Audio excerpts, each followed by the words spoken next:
Hey everyone, welcome to This Week in Rewards for March 23rd through to April 5th, 2024. This is your weekly dose of loyalty rewards, travel, and credit card happenings in Canada right here on RWRDS Canada. Technically this week we're covering 2 weeks since we took last week off with the Easter holiday weekend. I hope you all have had a great couple of weeks since we had our last episode. And before we jump into the thick of things, as we always do, please subscribe to our channel, hit the like button if you like this video, and hit that notification bell to be notified of anytime we post new videos to our RWRDS Canada YouTube channel. We'll get the ball rolling this week with credit card news as always. So the big thing this week is probably the last major piece of news and information with the whole HSBC to RBC transition. We found out this week the redemption rates, or the conversion rates I should say, from HSBC Rewards to Avion Rewards. Many members or many clients of HSBC have been receiving their letters or emails stating what their conversion rates are. It pretty much seems most people are getting 0.36 Avion Rewards point for one HSBC reward point. Now this is primarily the HSBC World Elite card holders and who are being converted to Avion Visa Infinite cards. So for right off the bat, that doesn't look like it's equal or better as they were promising. But what they have done for these clients is give them a new redemption rate of 1.5% basically, or basically what you're getting is when you redeem 100 Avion Rewards points, you're going to get $1.50 for those points instead of the regular $1 that all other Avion Rewards members receive. So this combination of the 0.36 points instead of we all thought it'd be 0.5 points or 0.5 Avion Rewards points for one HSBC reward point based on, just what again, these were all assumptions based on what we were told that the minimum value would be equal to the flexible travel redemption rate. So we kind of even went, against what I always say that you should look at the earn and burn side. So we were all focusing on basically this redemption rate and what the points were. And we didn't look at what, even what they were considering for redemption wise. We all assumed that, that people being converted would just have a regular Avion Rewards account, but now they've kind of created a sub Avion Rewards account with this new redemption rate that is strictly for HSBC clients. So lots going on. And so this is basically what's happening is, so most people who have one HSBC reward point are getting 0.36 Avion Rewards points, but then they're getting that additional little bonus when they redeem for any flexible travel. So this is not towards the Avion Air redemption schedule. This is not towards airline conversions. So this additional redemption rate is just for the flexible travel. So this is when you go and book just regular flights that aren't on the reward chart, hotels, cruises, you name it, any vacation through Avion Rewards, you'll get $1.50 for every 100 points that you redeem. So that's, compared like that. So it's a 50% boost compared to what regular Avion Rewards members. So what does that work out to? So basically, if you're getting the 0.36 points rate, which most people are, and you're getting this $1.50 for every 100 points, that actually works out to 0.54 cents per HSBC reward point. So it's 0.04 cents higher. So it is slightly higher. So they have kept their promise of giving you a higher per point value, or equal to, but it is higher, for flexible travel. But then continue on. What does this mean for other redemption options? So basically, if you look at the Avion Air Travel redemption schedule, that one gives you a maximum value of 2.33 cents per point.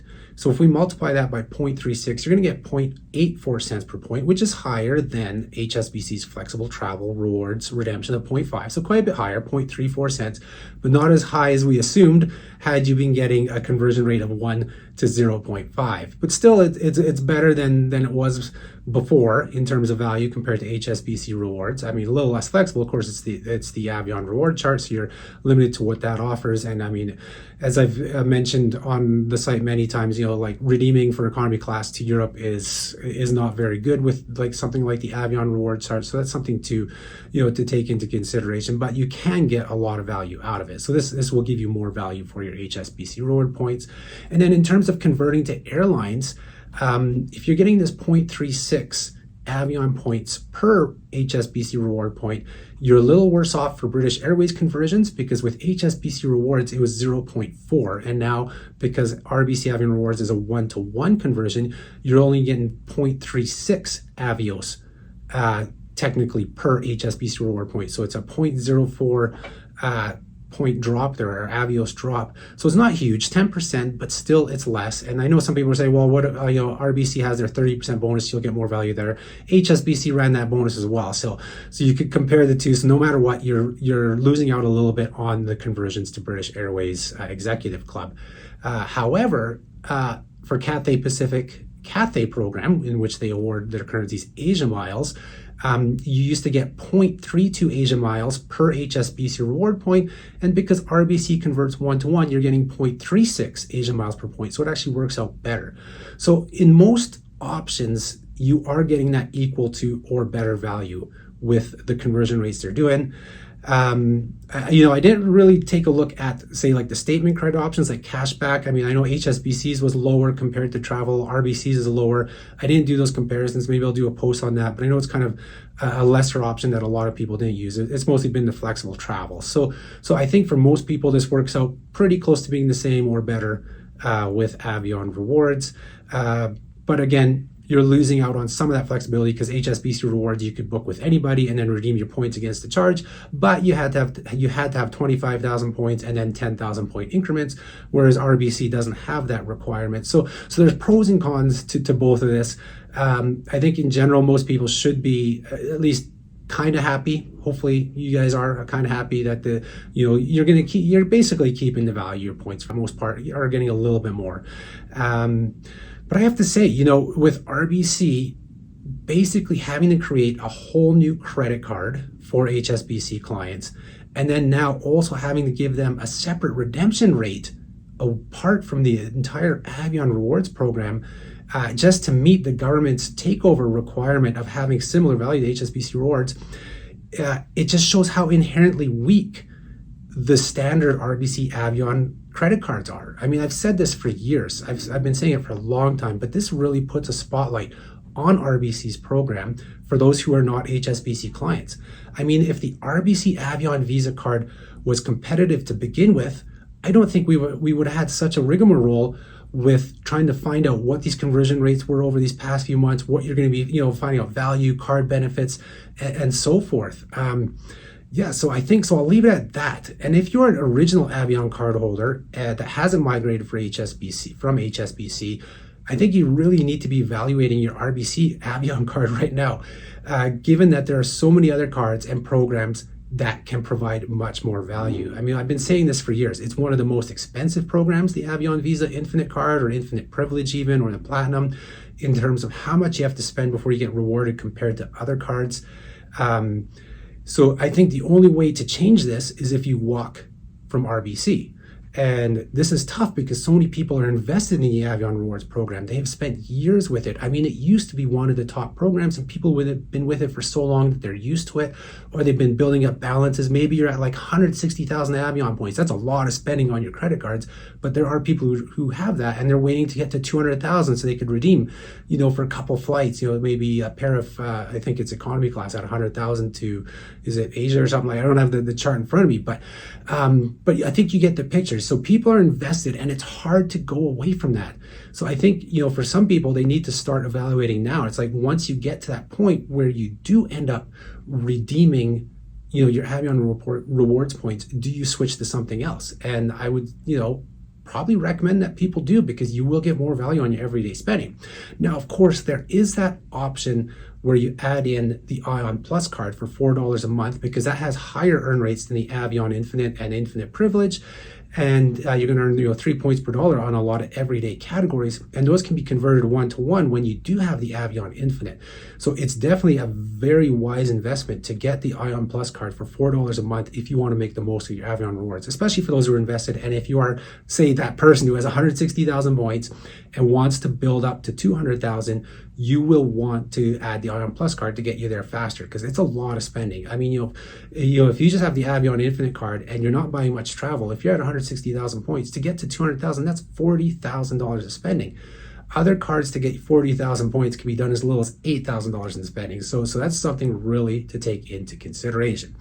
Okay, so I've really gone on, I think, too long on this topic already, but I think, this has been something I have, been passionate about for years, and discussing and letting people know and educating Canadians that, there are programs out there that can provide a lot of value. Avion Rewards does provide value, but it is an expensive program in terms of the cards that they offer, in terms of the Visa Infinite and Infinite Privilege.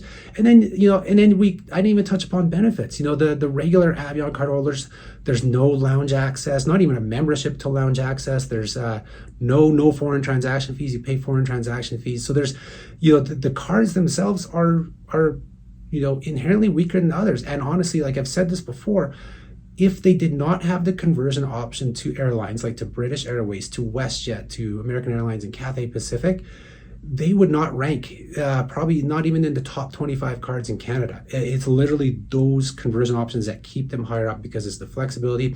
And I should mention their welcome bonuses. The welcome bonuses are always great on those cards, because you don't even have to spend anything to get the first portion. Right now, with the up to 55,000 points bonus, you basically, you get the first 35,000 on approval, and then the other 20,000 is on 5,000 spent over 6 months. You don't even have to spend much. So the welcome bonus is a great initial hit of bonus points that you can use towards travel or convert to airlines and that.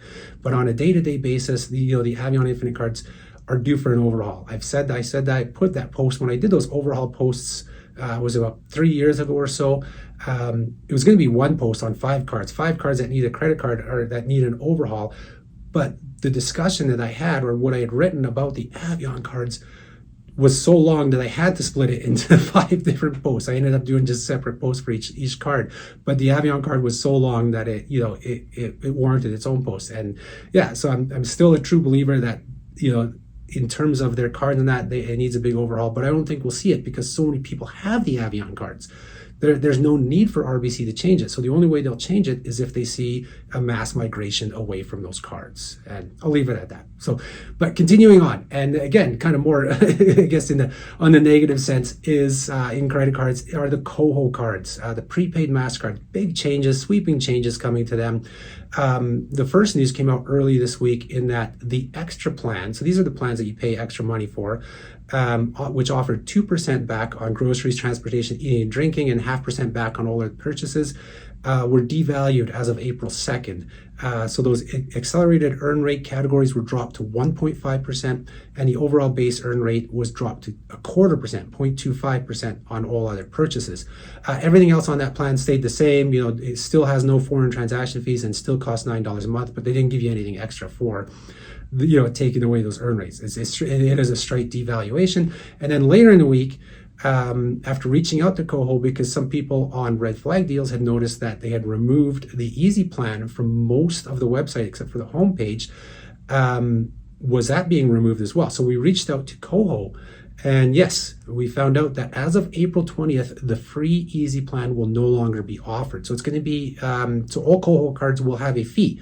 There will be no free plans. And so it's being, basically the easy plan is being nixed, and their base level plan will be the one that's called Essential. That's the one that's $4 a month. It's having its earn rates cut. So its base earn rate, which is 0.25%, is dropped to 0. So it's not going to earn anything on your base earning, but it will retain the 1% on those same accelerated categories of like transportation, groceries, eating, and drinking. So you still at least have that rate. And they're also cutting the 30% discount on the credit builder option. So instead of $7 a month, it's going to cost $10 a month. And this all takes effect as of April 20th. So you have until April 19th to get the easy plan if you want to get the free plan, or if you want to get the essential plan with the higher earn rates, because they're grandfathering anybody up until April 19th with their active plans. They're going to grandfather them. But in general, again, just devaluations. Oh, I should mention, sorry, I forgot to mention this on the essential plan, is if you deposit at least $500 to your card on a monthly basis or set up a direct deposit, they'll waive the $4 free fee. So it will be a free card if you meet those requirements. I mean, it's not a full-on free card, because if you don't meet any of those requirements, you'll be paying the $4 fee. But just know that you can get it for free if you meet one of those or do one of those things where you either deposit $500 monthly on the card, or set up a, I guess, by a direct deposit. I'm assuming it's like a monthly direct deposit, like your paycheck or something like that, and that will keep it free. So unfortunate news from KOHO, big changes there. I mean, there's a lot happening this year. We've seen Brim, HSBC's gone, Brim devalued, now KOHO's devaluing. Let's hope it stops there. I mean, it's pretty early. We're only in the first week of April, and we've already seen all this happen. So let's really hope that is the last of the changes that we see. And that's it for credit cards over the past 2 weeks. Let's move on to travel and loyalty. The first one is, I guess it ties into credit cards, and that is CIBC Aventura, or CIBC Rewards, extended the 50% discount on any travel you book yourself. So this was due to end March 31st. And what this is it allows CIBC Aventura cardholders to go out and purchase travel on their own. They don't have to book through CIBC Aventura Rewards. And what happens there is, as soon as that travel charge posts as a pending charge, you can use the shopping with points feature to redeem your points against that pending charge, and they'll give you a 50% discount. So normally it's 4,000 points for a, what do I have it here? Or sorry, it's 4,000 points for $25 credit, I believe. And then now it's only gonna be 2,000 points when you redeem it that way. So instead of getting the base shopping with points or redemption value of 0.625 cents per point, you're getting 1.25 cents per point value. So that's actually a really decent redemption rate. It's gives you anywhere from 1.25% to 3.75% return on your spending, depending on what CIBC Aventura card you have and what categories you did that spending in. The highest ones are just, of course, on bookings through CIBC Rewards. But in general, this is a really good option because it's an any travel, anytime option. But your window, as I even said in our podcast from last week, is very short to use the points with this discount, because it has to be a pending charge. As soon as that transaction posts as an actual charge on your account, you go back to the regular shopping with points redemption rate.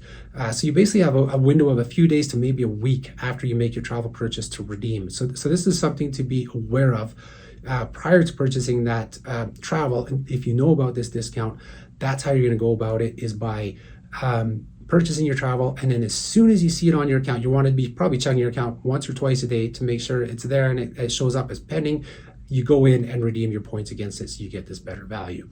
So that offer's been extended indefinitely. So this is great news for CIBC cardholders because it gives you a good value any travel, anytime redemption. It's actually better than the any travel, anytime through CIBC Rewards. The only one that gives it a little bit less value is if you redeem for the flights via the Aventura Rewards chart. So it's good to know, but just know that you have that short window to redeem the points with this extended or better value. Continue on, this one was from, in terms of loyalty news, this was from last week or the previous week. We put out a guide to CAA everyday memberships. So this is, CAA Rewards is a loyalty program, one of the largest in Canada, actually, in terms of membership. But a lot of people aren't aware that CAA has memberships if you don't have a car or you don't need an auto club membership, like for free boosting, towing, and that. So this guide just looks at those memberships. They're not very expensive. They run like $30 to $59 annually, and they provide all the same discounts and benefits outside of your things like towing and battery boosting and things like that. So it's a great way to get discounts on hotels. In the guide, you'll see there's I put in an example of the savings you can have for Marriott, using the CAA discount for a stay at Marriott hotels, but it also gives discounts with Via Rail shopping, and then you earn the CAA dollars. A lot of these everyday plans also give bike assistance. Like, so if you're somebody who uses a bike, you can get like a 1 to, I think some of the plans give even more calls per year, like if you need assistance, like flat repair, and includes bike towing, or I guess they throw the bike in the back of the truck probably and take you somewhere. So that's something to definitely check out. I won't go into too much depth. It's a lot of it's in the guide. Read it. It explains it better than I can here. And then let's see, what do we have? We have a couple more things to cover before the end of this video. NEXUS, so this is travel news. NEXUS application fees are set to increase to US $120 as of this October. Right now, when you apply for a NEXUS card, it's only US $50.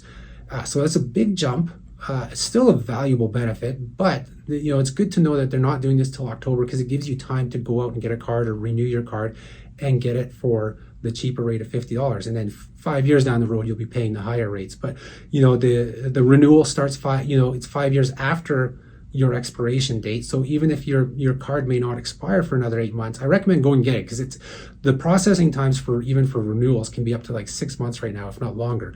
And they allow you to renew up to 364 days, so pretty much a year before the expiry date to renew. So definitely go out there and renew your NEXUS if you can, or get it if you've been planning, apply, and then you'll only be spending US $50 per application versus the upcoming $120 US. And then of course you want to use a credit card that might give you a rebate, like the Platinum card from American Express, the CIBC Aventura cards. There's a whole bunch, and I have it in the post. So the link will be below, like for all the other topics in today's video. The links are in the description below, and those will help you save some cash on those lower fees right now if you do sign up for NEXUS or renew your account before October 1st.